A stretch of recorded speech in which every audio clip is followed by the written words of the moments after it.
Hello all and welcome to another great video by UA for Gaming. After spending over 2 weeks playing Ghost of Tsushima, exploring there is everything to explore, and beating the main campaign along with the side quest, we're confident we could do a full review on the game. And boy, what a game it was. Before going right into the view, we'd like to apologize. Due to some technical difficulties, we were not able to release the video in the time lot that we had allotted to, so ahead of time, please forgive us. Hopefully, our technical difficulties don't last forever.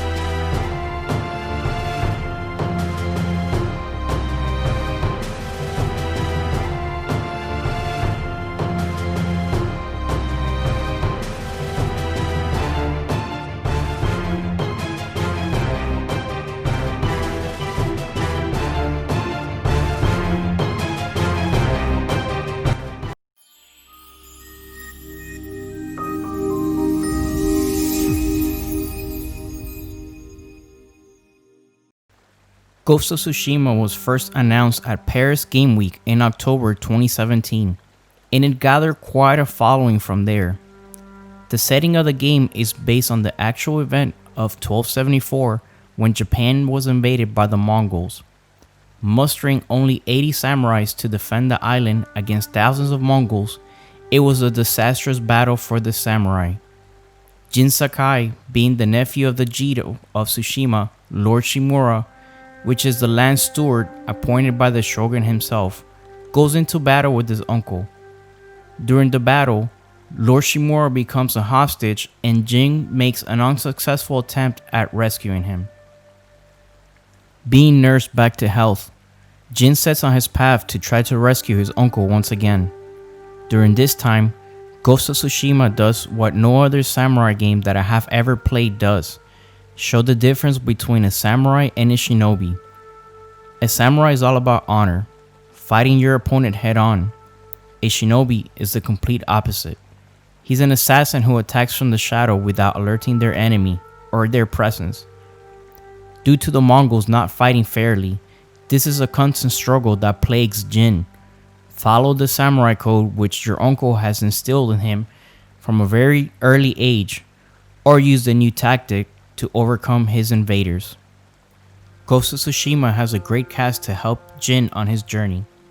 Their side quest enables you to understand more of the lore. Characters such as Jin's caretaker teach you how to craft poison and hallucinating darts to kill and reach the enemy, which proves very helpful when you're trying to rescue citizens and also when you're trying to sneak into heavily guarded Mongol camps.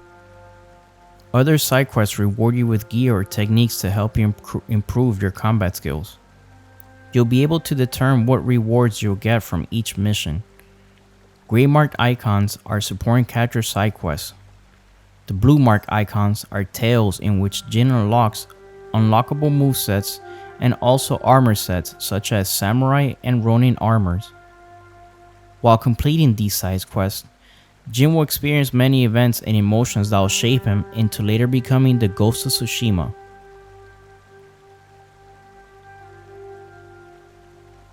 In our opinion, it's best to complete as much as the side quests you can. You can get a better feel for the island and fully explore all there is to see. Ghost of Tsushima is my dream come true. I have ADHD, so one minute I will start a journey. Along the way, I'll see an Inari Shrine, hot spring, or bamboo strike, amongst other things, which distract me from my original plan. Inari Shrines reward you with charm slots, enabling you to equip different skills such as making you more stealthy, increase damage output, and being able to loot more resources which are needed to upgrade your outfits. Composing haikus, Jin reflects on different subjects such as death, resilience, giving you a headband as a reward. In the hot springs bath, Jin will also reflect on many things that's going on at the moment and the past, such as his father's death or his uncle being captive. Normally, hot springs will increase your overall health. By completing the bamboo strikes, your resolve will increase. Resolve are the little yellow dots on top of the health bar, which Jin can use to perform moves and also heal himself. The combat system is hands down the best I have experienced in any samurai genre type of game. The developer opted out for not using the lock-on mode. You attack the enemy just by simply pressing the left trigger button at the direction you want Jin to attack. This revamped mechanics makes the gameplay flow smoothly in the samurai fashion the game is intended to be. Jin has 4 stances: Iron, Water, Wind, and Moon.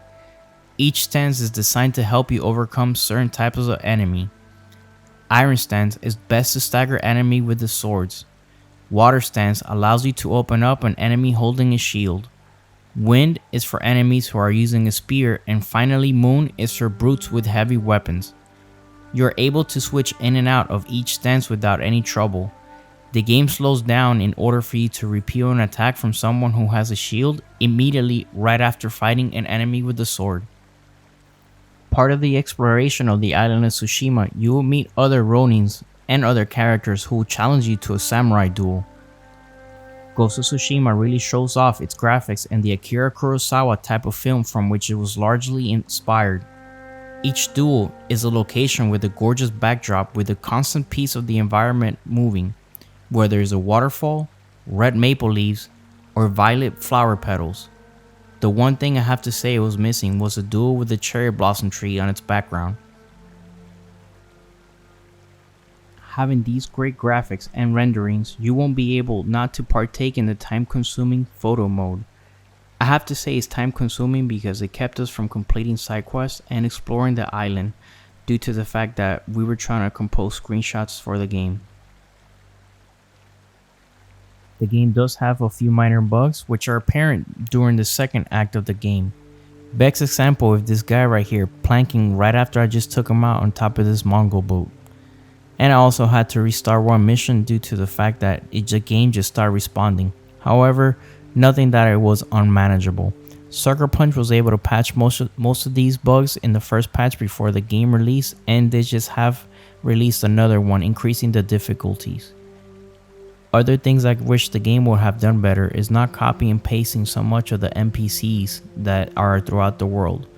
One minute you save one and the next one that you save 2 villages down the road just look like the one that you just finished saving. This doesn't ruin the game experience, but it does get pretty lame after a while. Even though the missions are not repetitive, I would have included another type of missions which would improve the variety and the creativity. I'm sure the Mongols had to set up some type of supply distribution along the way. This was perfect for Jin to cause fear into the Mongols and disrupt their food and ammo supplies and putting some fear into them.